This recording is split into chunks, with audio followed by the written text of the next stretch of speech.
5장 출애굽기 5장 22절에서 6장 12절입니다. 오늘은 7월 13일 금요일 아침입니다. 구약 성경 88쪽입니다. 출애굽기 5장 22절에서 6장 12절까지 말씀. 모세가 여호와께 돌아와서 아뢰되 주여 어찌하여 이 백성이 학대를 당하게 하셨나이까? 어찌하여 나를 보내셨나이까? 내가 바로에게 들어가서 주의 이름으로 말한 후로부터 그가 이 백성을 더 학대하며 주께서도 주의 백성을 구원하지 아니하시나이다. 여호와께서 모세에게 이르시되 이제 내가 바로에게 하는 일을 네가 보리라. 강한 손으로 말미암아 바로가 그들을 보내리라. 강한 손으로 말미암아 바로가 그들을 그의 땅에서 쫓아내리라. 하나님이 모세에게 말씀하여 이르시되 나는 여호와이니라. 내가 아브라함과 이삭과 야곱에게 전능의 하나님으로 나타났으나 나의 이름을 여호와로는 그들에게 알리지 아니하였고 가나안 땅 곧 그들이 거류하는 땅을 그들에게 주기로 그들과 언약하였더니 이제 애굽 사람이 종으로 삼은 이스라엘 자손의 신음소리를 내가 듣고 나의 언약을 기억하노라. 그러므로 이스라엘 자손에게 말하기를 나는 여호와라. 내가 애굽 사람의 무거운 짐 밑에서 너희를 빼내며 그들의 노역에서 너희를 건지며 해안 발로 여러 큰 심판들로서 너희를 속량하며 너희를 내 백성으로 삼고 나는 너희의 하나님이 되리니 나는 애굽 사람의 무거운 짐 밑에서 너희를 빼낸 너희의 하나님 여호와인 줄 너희가 알지라. 내가 아브라함과 이삭과 야곱에게 주기로 맹세한 땅에서 너희를 인도하고 그 땅을 너희에게 주어 기업을 삼게 하리라. 나는 여호와라 하셨다라.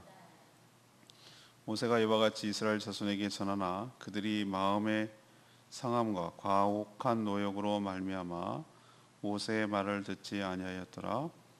여호와께서 모세에게 말씀하여 이르시되 들어가서 애굽 왕 바로에게 말하여 이스라엘 자손을 그 땅에서 내보내게 하라. 모세가 여호와 앞에 아뢰어 이르되 이스라엘 자손도 내 말을 듣지 아니하였거든 바로가 어찌 들으리까? 나는 입이 둔한 자니이다. 모세는 바로가 완강하고 백성마저 원망하자 하나님께 이 모든 상황을 아뢰며 기도합니다.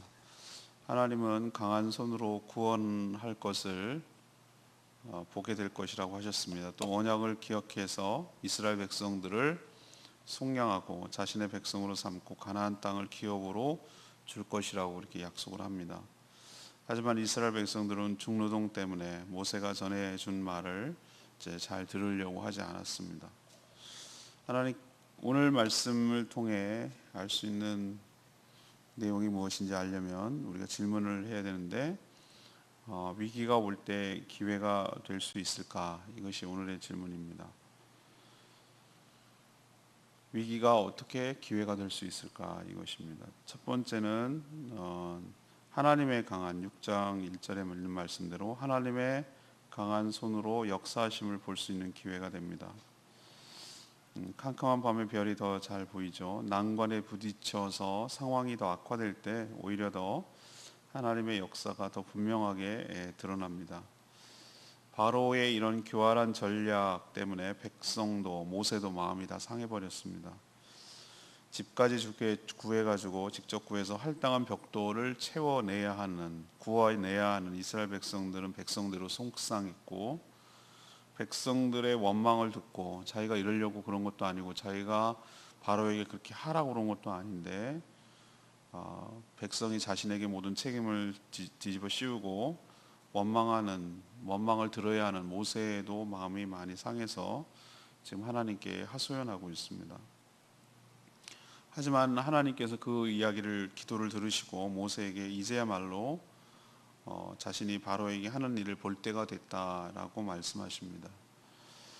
바로가 교활하고도 완강하게 나오지만 하나님께서 더 강한 손으로 그를 쳐서 바로가 이스라엘을 마지못해 놓아주는 정도가 아니라 이집트 땅에서 내어 쫓을 정도로 보내줄 것이다 라고 오늘 1절에 말씀하고 있습니다. 당시로서는 이런 하나님의 말씀이 그 말을 들었을 때는 믿기지 않았을 겁니다. 왜냐하면 상황은 자꾸 반대로 흘러가고 있기 때문에. 바로는 더 강하게 나가고 지도자와 백성들 사이는 이간되어서 나뉘어졌고, 그것이 정말 그런 일이 있을까라고 생각될 정도로 상황은 더 악화되고 있었기 때문에 하나님께서 이런 말씀을 할 때 얼마나 귀담아 들어오고 마음에 담겼을지 모르겠습니다. 우리도 그래서 믿음이 필요합니다. 우리도 상황이 악화되고 난관에 부딪히면 마음이 흔들리고 마음이 상할 때가 많습니다. 예수 그리스도를 믿으면 하나님께서 더 잘 풀어주시고 다 해결해 주셔야 되는데, 오히려 거꾸로 돌아가는 것을 보면, 더 어려워지는 것을 보면 힘들 때가 있습니다. 근데 우리는 어떤 믿음이 필요한가? 오히려 더 아마 김영삼 대통령이 그런 말을 했죠. 네, 날이 밝을 때가 가까울수록 어둠은 더 짙다고. 정말 그런가 저 생각했었어요. 근데 정말 그래요. 오히려 요즘은 한밤이라고 하는데, 물론 여러 불빛도 있고 그런 것이 있어서 그렇지만 하늘이 보이는 거예요. 밤에도 하늘이 보입니다. 이렇게 어렴풋하게 보여요. 근데 진짜 안 보일 때, 깜깜할 때는 새벽이에요. 새벽. 사진 찍으러 나가보면은 칠흑 같은 어둠이 더 오히려 밤보다 새벽이 더 깜깜해요. 그러다가 이제 동이 터오고 서서히 밝아오는 거거든요. 그것을 비유하자면 우리 인생이 더 안 되고 더 몰리는 것 같고 더 코너에 있는 것 같고 더 거꾸로 가는 것 같고, 그때가 하나님의 강한 손으로 역사하실 것을 볼 때가 가까운 줄로 믿습니다. 하나님 오늘 뭐라고 하세요? 이제 내가. 하나님 이 말이 얼마나, 저는 오늘 6장 1절에 보세요. 여호와께서 막 푸념하고 답답해하고 속상해하는 모세가 기도하니까 하나님이 해주시는 말이, 저는 6장 1절이 이제 말씀인데, 모세에게 이르시되, 전 그 말이 이렇게 밑줄이 거고 동그라미 저는 이제 내가, 이제 때가 됐다는 거예요. 이제 내가 바로에게 하는 일을 네가 볼 것이다. 이 말을 들으니까 얼마나 위로가 되는지 몰라요. 그치, 어차피 일은 내가 할 일이 아니다. 모세가 이 말을 전한다고 해서 바로가 순순히 들어줄 리가 없다. 하나님도 벌써 알고 있었다. 알고 계셨고 얘기해 주셨다. 강한 손으로 쳐야 이게 나아질 거라는 얘기를 벌써 하셨거든요. 그러니까 이 구원, 출애굽의 구원의 역사, 이스라엘 백성을 끄집어내는 일은 자기가 하는 일이 아니에요. 이건 어차피 하나님이 하셔야 될 일, 하나님이 개입하셔야 될 일이에요. 근데 하나님께서 이제라고 말하는 것은 어둠이 짙을 때, 더 핍박이 가중될 때, 일이 더 꼬일 때, 일이 잘 안 풀릴 때, 이럴 때가 하나님의 큰 역사를 경험할 때가 가까운 줄로 믿습니다. 그래서 우리도 믿음이 필요한 거예요. 하나님 이제 역사하여 주실 때가 된 줄로 믿습니다. 믿음으로 인내하며 더 참고 기다리기를 원합니다.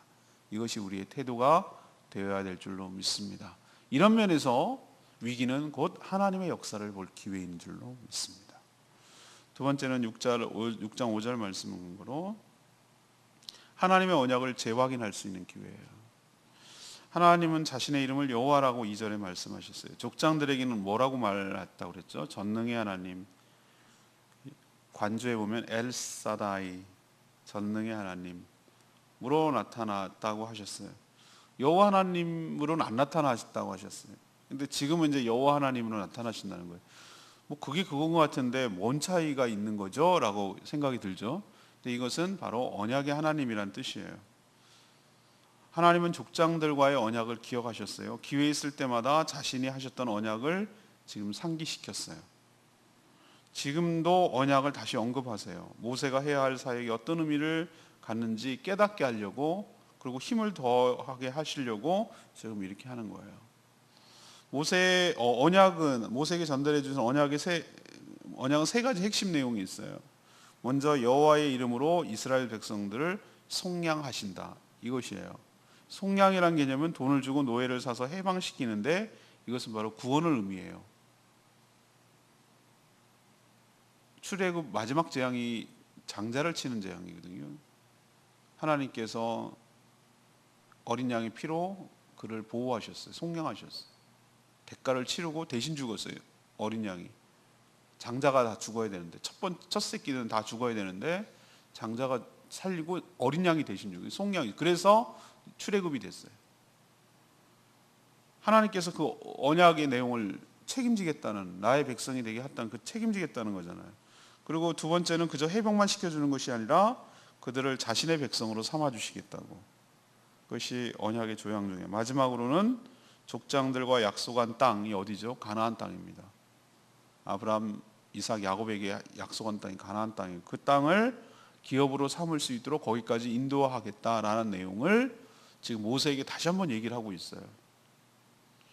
우리에게 두 번째로 위기가 닥쳤을 때 하나님께서는 우리에게 무엇을 기억하게 하시냐면은 하나님이 우리에게 하셨던 약속, 언약을 기억하게 하시는 좋은 기회가 될 줄로 압니다. 힘들고 어려울 때 내가 왜 여기 있지? 내가 지금 이 일을 하는 것이 어떤 의미가 있지? 내가 이렇게 했을 때 하나님께서 어떻게 하신다고 하셨지? 이런 약속을 재확인하고 붙들고 나갈 수 있는 좋은 기회가 됩니다. 우리가 일이 잘 풀리고 뭐 일사천리로 나가 잘 승승장구하고 그러면은 우리가 하나님의 언약을 놓칠 때가 많아요. 근데 힘들고 어려울수록 정말 의지할 곳이 없으니까 하나님을 붙드는데, 하나님의 무엇을 붙드냐면 하나님의 약속, 말씀을 붙드는 거예요. 하나님께서 하셨던 언약을 붙드는 거예요. 언약이 더 뚜렷하게 다가오고 언약이 더 강하게 나에게 다가오는 것이. 그래서 위기는 하나님의 말씀을 붙들 수 있는 좋은 기회가 될 줄로 믿습니다. 하나님께서 나에게 하셨던 약속을 뚜렷하게 기억하고 선명하게 조각하듯이 기억해낼 수 있는 좋은 기회가 바로 위기예요. 여러분도 어려움이 닥칠수록 하나님, 우리 가정과 나 자신을 향한 하나님의 약속이 무엇이고 뜻이 무엇인지를 더 분명하게 기억하는 그런 기회가 되게 하여 주시옵소서. 이렇게 기도해야 될 줄로 압니다. 세 번째는 6장 10절 말씀이에요. 우리의 연약함에도 변함없음을 볼 수 있는 기회예요. 하나님이 그렇다는 거예요. 바로는 더 강하게 나가고 백성들을 실망하고 분노하고 모세마저 지금 요동하고 있어요. 그리고 낭망하고 좌절하고 있어요. 하나님도 이렇게 되면 달리 생각하셔야 되는 거 아닐까? 이렇게 생각하기가 쉽죠? 지도자도 저러지, 이스라엘 백성도 저러지, 그러면은 아직 아닌가 보다. 하나님 그렇게 하실 것 같죠? 근데 오늘 하는 거 보세요. 마치 사후정 같은 대답을 하세요. 10절에 보니까 9절에 이제 이와 같이 얘기를 하지만 백성들이 마음이 상하고 가혹한 노동 때문에 모세가 이제 무슨 말을 해도 안 들어요. 상황이 이렇게 악화됐어요. 근데 10절에 하나님께서 이 상황이 되는데 뭐라고 얘기하십니까? 그래, 내가 좀 기다려봐. 내가 마음을 돌이키도록 어떻게 할게. 막 이렇게 달래실 것 같죠. 근데 저는 11절에 보니까 가서 애굽 왕 바로에게 이스라엘 자손을 그 땅에게 내보내게 해라. 아니, 전에 했던 말을 똑같이 또 하시는 거예요. 그러니까 모세가 할 말이 있죠. 아니, 하나님, 백성도 내 말을 안 듣는데 모세가 내 말을 듣겠습니까? 저는 입이 둔한 자입니다. 근데 13절 오늘 읽지 않고 내일 아침에 읽지만 모세가 아론에게 하나님께서 말씀하셨어요. 그들로 이스라엘 자손과 애굽 왕 바로에게 명령을 전하고 이스라엘 자손을 애굽 땅에서 인도하여 내게 하라 라고 하셨어요. 이 얘기는 무엇입니까? 이런 어려운 상황, 백성들도 모세도 낭망하고 있는 상황임에도 불구하고 하나님께서는 전에 말씀하셨던 이스라엘 백성들을 출애굽시키는 계획을 철회하거나 바꿀 생각이 없다는 뜻이에요. 지금 이런 상황이 그런 말씀을 한 상황인가 라고 의아할 때도 있어요. 하나님께서 왜 이런 말씀을 하시는가? 하나님은 인간의 이런 분위기, 위기 속에서도 하나님은 결코 흔들리지 않는다는 뜻이에요. 구원의 역사, 출애굽의 역사, 그런 계획, 그런 작정을 하나님께서 철회하지 않으세요. 그것을 반드시 이뤄내시는 거예요. 뚝심 있게. 430년이 지났어요. 그런데도 족장들, 아브라함과 이삭과 야곱, 우리는 1년 뒤도 모르는데 430년이 지났어요. 430년이 지났음에도 족장들과 하셨던 언약을 기억하셨어요. 그리고 모세를 준비시켜서 모세를 불러내시고 또 보냈듯이 백성들이 좌절하고 이런 것에 실망하고 바로가 또 강하게 나간다고 의심하고 불만 갖고 듣지도 않고 이런 것 때문에 하나님이 좌절할 하나님이 아니란 뜻이에요. 그래서 언약하신 바를 이런 어려움이 있다고 철회하거나 포기하지 않는다는 뜻이에요. 우리는 어려움에 처해지면 오히려 더 거꾸로 신실하신 하나님을 볼 수 있는 좋은 기회가 될 줄로 믿습니다. 자신의 뜻을 일관되게 성실하게 이끌어 가시고 성취해 내시는 그 하나님. 우리는 아직 때가 아닌 것 같아요. 뭐 이렇게 했으면 좋겠어. 이렇게 하지만 하나님께서는 반드시 그 일을 밀고 나가서 결국은 이뤄내시는 하나님이신 줄로 믿습니다. 벌써 떡볶이 전도할 초창기 때 얘기. 우리가 가가지고 애들이 학교 펜스가 안 쳐졌을 때 가서 이렇게 얘기를 했어요. 애들 놀라고 막 그랬을 때 어서 아마 저기 높은 데서 보고 있다가 신고를 한 모양인지 부모들이 해가지고 선생님 나와서 나가시라고 막 그럴 때도 있었어요. 그래서 애들을 오게 하려고 전단지를 나눠주고 사탕을 주고 그랬어요. 사탕을. 그랬더니 막 신고하고 난리가 났었어요. 그럴 때 우리 내부의 일입니다. 내부에서 목사님 이거 이렇게 하면 안 될 것 같아요. 이 방법이 이거 너무 다른 방법을 생각하셔야 될 것 같아요. 라고 했어요. 정말 아니나 다를까 막 들고 날고 뭐 경찰에 신고하고 하여튼 진짜 뭐 난리를 쳤었어요. 제가 그때 마음이 많이 흔들리긴 했어. 조금 많이는 아니고 좀 흔들렸어요. 괜히 이렇게까지 마찰을 일으키면서까지 해야 될까? 근데 내가 기도하는 가운데 딱 정신이 번쩍 나더라고. 이건 영적인 싸움이구나. 우리를 못하게 하려는 내부 외부의 계속 방해고 그거구나. 이거 되겠는데? 라고 난 역설적으로 거꾸로 생각한 거예요. 지금 사단이 이걸 싫어하는구나. 이거를 방해하려고 하고 우리를 좌절시켜서 못하게 하려는 거구나. 라는 생각이 역설적으로 드는 거예요. 이거 더 해야 돼? 이게 뭐가 있나 본데? 라는 직감적으로 이거는 그냥 직감이에요. 이거 뭐가 있나 본데? 뭔가 이걸 통해서 하는 거 뚝심 있게 가야 되겠는데? 라는 생각이 드는 거예요. 거꾸로. 그래서 우여곡절도 많고 뭐 밖에서 했다가 안에서 지금 이제 안에서 하고 처음엔 컵 나눠줬다가 이제 안에서 먹게 하고 여러 가지 우여곡절은 있었지만 결코 포기하지 않았어요. 그리고 목적은 딱 유일한 한 가지. 그 아이들 우리 교회 나오고 안 나오고 주일날 여기에 목적 두지 않았어요. 그러면 실망해서 벌써 포기했을 거예요. 이거 밑빠진 독에 물 붓깁니다. 왜 괜히 우리가 떡볶이에다가 요구르트 사다 줘가면서 매주마다 이렇게 먹여야 될 이유가 뭐냐고 귀찮게. 근데 그게 타켓이 아니에요. 20년 30년 뒤를 보자 이거예요. 제주도 복음화를 위해서 이 어린아이들 어른들은 이미 틀렸다니까요. 틀렸단 말은 너무 단정적인 말이고 힘들다니까요. 그러면 어른 세대는 갈 거예요. 안 죽을 것 같아. 다 죽어요. 이제 다 하나씩 죽습니다. 죽고 이제 제사도 희미해지고 우상도 희미해지고 계속 기도하고 나가면 이제 서서히 이제 물이 빠져나갈 때 그때 어린아이들이 복음을 들었던 것들이 이제 씨앗이 나오기 시작할 거예요. 꽃이 새싹이 나오고 필 날이 올 거라고. 그 믿음을 갖고 20년 뒤에 제주도를 보자 이거예요. 이 아이들이 스스로 신앙을 갖게 될 주도권을 갖게 될 날이 오면 언젠가는 하나님께서 그 마음속에 심겨진 복음이 싹이 나올 거다 라고 믿음으로 버티고 나가는 거예요. 믿음으로 미래의 일인데 그렇게 될 줄로 믿고 하나님께서 사단이 이렇게 방해하는 거 보니까 뭐가 있나 보다. 사단은 감지를 하고 있는 거예요. 그러니까 있다라고 오히려 저는 거꾸로 오히려 사단이 나한테 암시를 준 거예요. 바로가 막 핍박하면 할수록 나를 낭망시키고 포기하게 하면 할수록 뭐가 있는 거예요. 거꾸로 이렇게 생각하면 돼요. 그래서 이럴 때는 어떻게 하죠? 신실하신 하나님 하시는 거 보세요. 뚝심 있게 모세가 그래. 백성들도 내 말 안 듣습니다. 바로가 내 말 들을 것 같습니까? 막 이런 상황이 오히려 하나님께서 뭐라고 하십니까? 가서 얘기해. 출애굽하게 해라. 라고 똑같은 말 어쩌면 그렇게 눈치도 없는 것처럼 느껴질 정도로 똑같이 얘기하시는가. 그 얘기를 제가 딱 들을 때 하나님은 우리의 연약함에도 불구하고 신실하게 그 언약을 지켜나가시는구나. 그 구원의 역사를 완성시켜 나가기 위해서 지금도 일하고 계시는구나. 그것을 제가 하고 오히려 더 안심이 됐어요. 우리는 막 이 변덕이 죽을 듯 하거든요. 막 상황 따라 이렇게 막 하고 막 쉽게 왔다가 시작도 금방 했다가 쉽게 포기했다가 쉽게 이렇게 했다가 쉽게 망했다가 막 식당이 얼마나 많이 바뀌는지 또 바뀌었어. 곱창집이 또 바뀌었더라고. 바뀌었어요. 그렇지 이렇게 했다가 근데 하나님은 쭉 일관성 있게 하나님께서 나가시는 하나님 신실하신 하나님이신 줄로 믿습니다.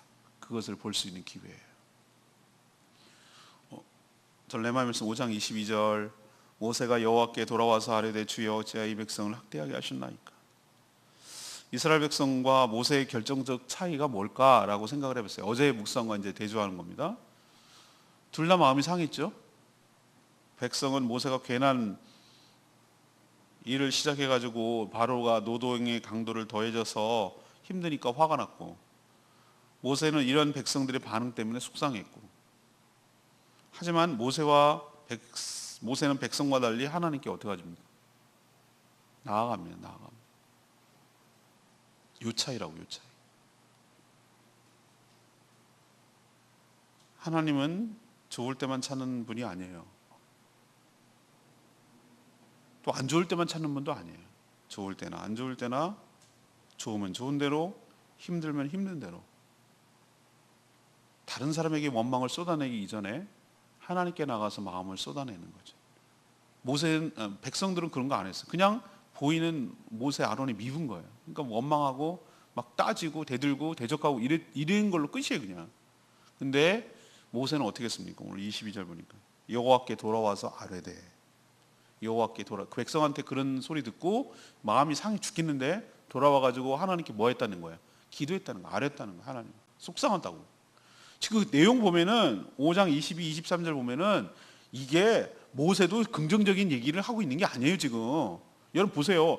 만약에 내가 하나님이었으면 이 버르장머리 없는 놈, 이놈이 그냥 어디다가 지금 이게 말이라고 이렇게 나갈 것 같아요. 저는 이 얘기를 들으면. 근데 하나님 그런 얘기 안 하세요.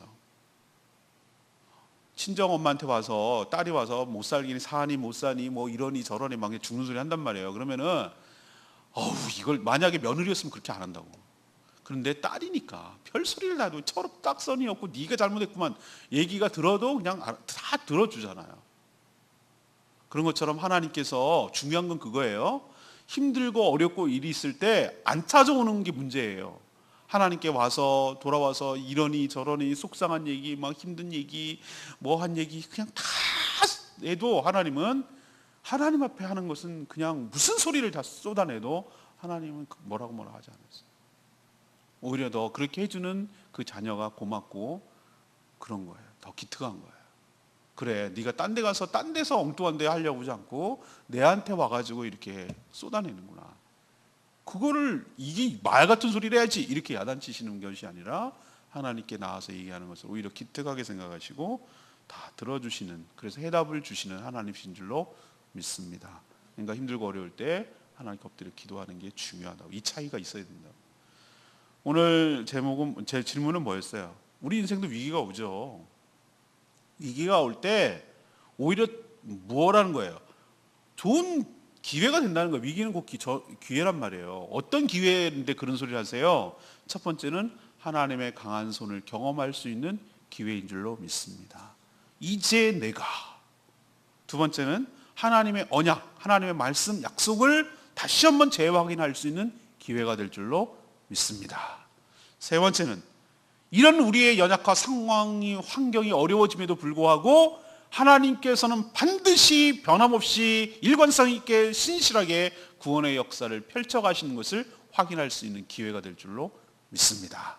그러니까 우리의 위기는 곧 기회예요. 기회. 자, 오늘 이 말씀은 너무 귀해서 주일날 설교로 또 합니다. 물론 또 다른 새로운 각도로 말씀을 보려고 준비를 끝냈습니다. 또 한번 다시 한번 이 말씀을 곱씹어보고 또 깊이 나에게 적용하는 시간 되기를 기대합니다. 오늘 말씀 붙들고 기도하기 전에 찬양지 600장 부르고 기도하겠습니다.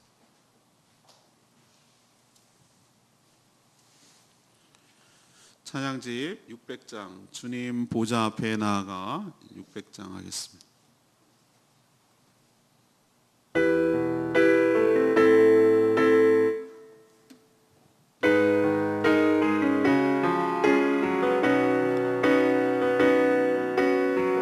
주님 보좌 앞에 나가, 주님 보좌 앞에 나가, 잠든 안식과 기쁨 나누리겠네.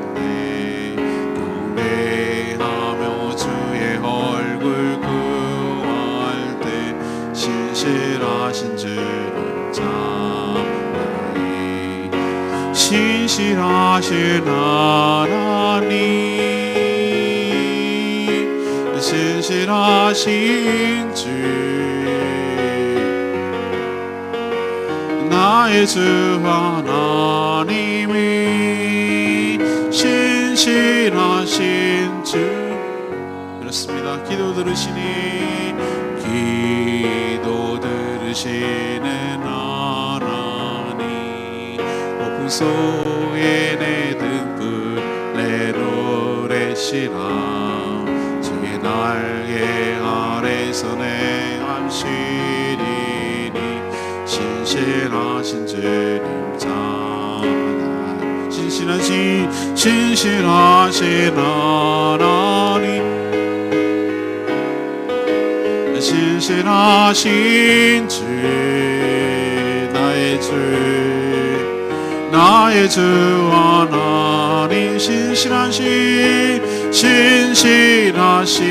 주님, 평화 내려주신 하나님, 평화 내려주신 하나님, 나로 고통만 위로하게 하소서, 위로하게 하소서. 나의 평생의 주의 사랑을 전하리. 신실하신 주님 참, 신실하신 하나님, 신실하신 주, 신실하신 주, 나의 주 하나님, 신실하신 주, 신실하신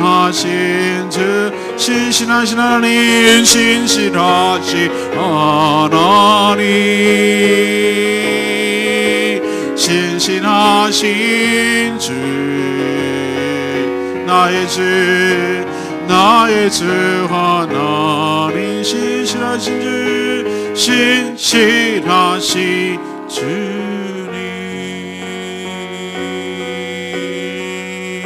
맞습니다. 우리가 왜 하나님 앞에 나아갑니까? 우리가 왜 주의 보좌 앞에 나가며 하나님께 기도합니까? 그 신실하신 하나님 때문에. 우리는 변덕이 죽을 듯하고 상황 따라 마음이 요동치고 쉽게 포기하고 좌절하는 우리지만, 하나님은 일관성이 있으시고 그 구원의 완성을 위해서 지금도 뚝심 있게 나가시고 흔들리지 아니하시고 변함없으시고 그 구원을 완성해내고야 마시는 그 하나님 때문에 우리가 하나님께 나아갈 수가 있고 신뢰할 수가 있는 것입니다. 하나님, 오늘 말씀을 통해서 우리 삶에 위기가 오지만 오히려 위기가 하나님을 만나고 하나님을 볼 수 있고 하나님의 언약이 성취될 수 있는 좋은 기회가 될 줄로 믿습니다. 우리도 믿음을 가지고 뚝심 있게 나가고 하나님께 나아가 기도하고 간구함으로 승리하게 해달라고 다 같이 주여 외치며 하나님께 기도하겠습니다. 주여 아버지, 신실하신 하나님, 신실하신 주, 나의 주 하나님이 신실하신 주님, 기도 들으시는 하나님, 폭풍 속에 내 등불 내노래시라.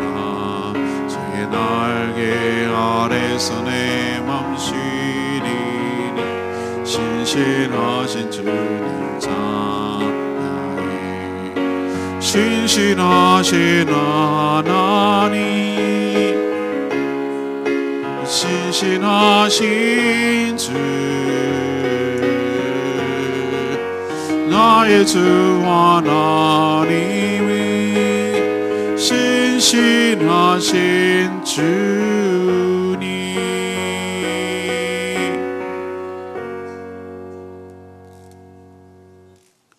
하나님, 저희도 이스라엘 백성과 모세처럼 살면서 수많은 난관과 위기에 부딪히면서 위기에 봉착할 때가 많습니다. 그러나 우리 삶의 위기는 하나님을 경험할 수 있는 좋은 기회가 될 줄로 믿습니다. 먼저 하나님께서 강한 손으로 역사하심을 볼 수 있는 좋은 기회가 될 줄로 믿습니다.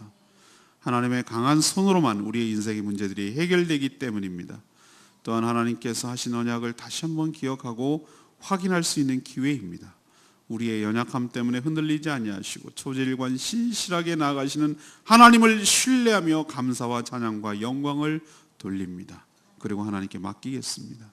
하나님, 저희 삶을 주도적으로 이끄시고 이 삶의 문제에서 해방되어 진정한 자유와 기쁨을 누리게 하여 주시옵소서. 하나님, 이 무더위 가운데 건강 잃지 않게 하여 주시고 육체적으로 노동하며 일해야 되는 모든 성도들 긍휼히 여겨주셔서 지치지 않고 잘 감당할 수 있도록 축복하여 주시옵소서. 또 육체적으로 또 경제적으로 관계적으로 영적으로 연약한 성도들 긍휼히 여겨주시고 보살펴 주시고 보듬어 주시고 하나님 정말 망가지지 않도록 지켜보호하여 주시옵소서. 오늘도 모세처럼 힘들고 어렵지만 속상하지만 내 마음대로 안 되지만 원망하고 불평하는 것을 사람에게 할 것이 아니라 하나님께 나와 아뢰고 하나님께 모든 마음을 쏟아내오니 주님 들으시고 위로하여 주시고 해답을 주시고 갈 길을 보여주시고 하나님 은혜를 부어 주셔서 감당할 수 있도록 축복하여 주시옵소서. 하나님, 오늘도 어린이들에게 복음을 전합니다. 하나님, 수많은 악한 사단 마귀가 방해하고 좌절시키고 포기시키려고 했지만 우리 교회가 존재하는 이유 제주 복음화를 위해서 존재하오니 이 일을 뚝심 있게 신실하신 하나님을 본받아 끝까지 해내가게 하여 주시옵소서. 오늘도 모이는 목장마다 축복하시고 은혜 가운데 축복하여 주시옵소서. 주님께 모든 것 맡기옵고 예수 그리스도의 이름으로 축복하며 기도합니다. 아멘. 오늘 하루도 주님의 은혜 가운데 살아가는 복된 하루 되기를 축복합니다. 기도하겠습니다.